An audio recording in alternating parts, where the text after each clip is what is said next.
کیا کبھی آپ نے سوچا ہے کہ حقیقت اور افسانے میں کتنا فاصلہ ہے؟ یا کبھی غور کیا کہ ایک ہجوم صرف چند الفاظ سن کر انصاف کا خود فیصلہ کیسے کر لیتا ہے؟ یا کیسے کسی گروہ کو اشتعال دلوا کر کسی بھی بے گناہ کو بغیر تصدیق کے ظلم کا نشانہ بنایا جا سکتا ہے؟ پاکستانی ٹی وی ڈرامہ تن من نیلو نیل کے اختتام نے ناظرین کے دلوں کو لرزا دیا۔ آخر کیا وجہ ہے کہ اس ڈرامے کی آخری قسط نے ناظرین کو اس قدر گہرا صدمہ پہنچایا کہ اس وقت سوشل میڈیا پر صرف تن من نیلو نیل کا ہی تذکرہ ہے؟ لیکن کیا یہ محض ایک کہانی تھی یا ہمارے معاشرے کی تلخ ترین حقیقت؟ یہ وہ مناظر ہیں جو ایک لمحے کے لیے ہمیں ایک کہانی لگتے ہیں، مگر جب ہم ماضی پر نظر دوڑاتے ہیں تو ہمیں وہ تمام چہرے یاد آنے لگتے ہیں جو ایسے ہی کسی ہجوم کے ہاتھوں اپنی جان سے ہاتھ دھو بیٹھے۔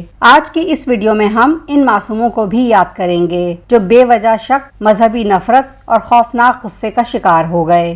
السلام علیکم بہنوں اور بھائیوں، میں ہوں عامرہ قاضی اور آپ دیکھ رہے ہیں HSQ with عامرہ قاضی۔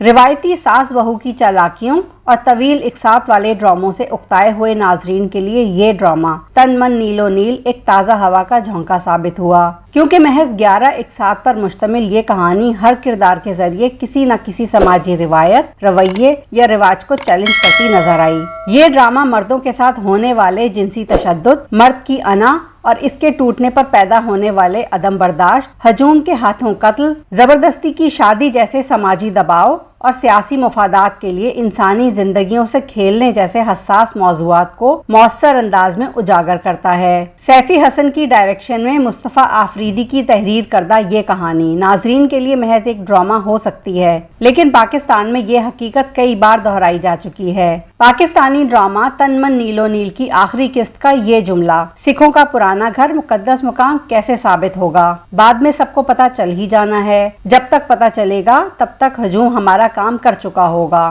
ناظرین کی توجہ کا مرکز بن گیا ہے۔ ڈرامے کے اختتامی مناظر میں ایک تلخ حقیقت کو اجاگر کیا گیا ہے، جہاں توہین مذہب کا الزام لگا کر کچھ لوگ ہجوم کو بھڑکا دیتے ہیں۔ مرکزی کرداروں کو اپنی بے گناہی ثابت کرنے کا موقع تک نہیں ملتا اور مشتعل افراد ڈنڈے اور کلہاڑیاں لے کر ان پر ٹوٹ پڑتے ہیں۔ المیہ یہ ہے کہ پورا شہر خاموش تماشائی بنا رہتا ہے اور یوں بے گناہ اپنی جانوں سے ہاتھ دھو بیٹھتے ہیں۔ یہ جملہ صرف ڈرامے کی کہانی نہیں بلکہ اس حقیقت کی طرف اشارہ ہے جو ہم میں سے اکثر نظر انداز کر دیتے ہیں۔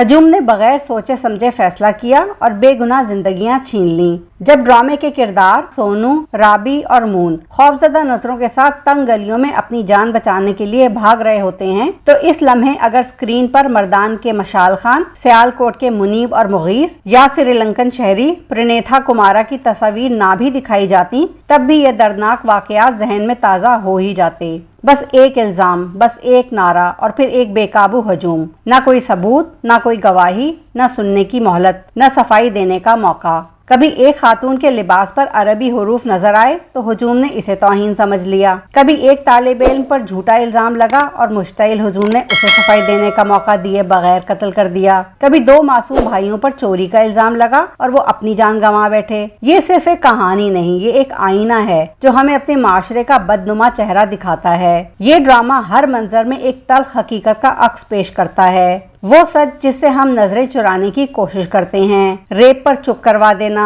مظلوم کو انصاف کے جھوٹے دلاسے دے کر استعمال کرنا اور کسی بھی وقت ایک بے قابو ہجوم کو کسی کے بھی خلاف کھڑا کر دینا۔ لیکن جب یہی ہجوم احتجاج کو اجتماعی قتل میں بدل دیتا ہے تو صرف افسوس اور ملامت باقی رہ جاتی ہے۔ مگر سوال یہ ہے کہ ہم کب سیکھیں گے، کب اپنی آنکھیں کھولیں گے، کب ہجوم کے فیصلے کو روکنے کی ہمت کریں گے؟ اگرچہ ڈرامے کی اختتامی قسط کو دیکھنے کے بعد ایک اہم پیغام تو معاشرے تک ضرور پہنچا ہے کہ ضروری نہیں کہ جو واقعات جیسا دکھ رہا ہے وہ سچ بھی ہو، اور یہ کہ اس غلط فہمی کا شکار ہو کر کسی مظلوم کو ظلم کا نشانہ بنانا غلط ہے۔ وہیں ماضی میں پاکستان میں پیش آنے والے ایسے واقعات کون بھلا سکتا ہے جو موب لنچنگ کا شکار ہوئے۔ مشال خان کے والد آج بھی انصاف کے منتظر ہیں۔ جنگجو میں مسیحی برادری کے وہ افراد جن کا سب کچھ ایک مشتعل ہجوم نے جھوٹے الزامات کی بنیاد پر جلا کر راکھ کر دیا، آج بھی بے گھر ہیں۔ بے قابو ہجوم آج بھی ہمارے معاشرے میں پنپ رہے ہیں، ہمیشہ کسی بھی لمحے بھڑکنے کے لیے تیار۔ اور جیسا کہ اس ڈرامے نے دکھایا، جب تک حقیقت سامنے آتی ہے ہجوم اپنا فیصلہ سنا چکا ہوتا ہے۔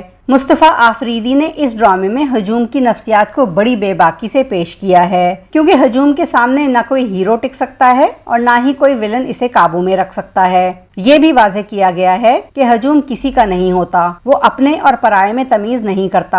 کوئی بھی لمحہ ایسا آ سکتا ہے جب کوئی آ کر آپ کے اپنے کا گریبان پکڑ لے اور آپ کچھ نہ کر سکیں۔ اگر ان معاشرتی مسائل کے سدھار کے لیے آپ کے ذہن میں کچھ تجاویز ہوں یا آپ سمجھتے ہیں کہ ان مسائل پر کھل کر بات کرنا ضروری ہے تو کامنٹ سیکشن میں اپنی رائے اور خیالات سے ضرور آگاہ کریں۔ اگر ویڈیو پسند آئی ہو تو مست لائک، شیئر اینڈ سبسکرائب۔ اللہ حافظ۔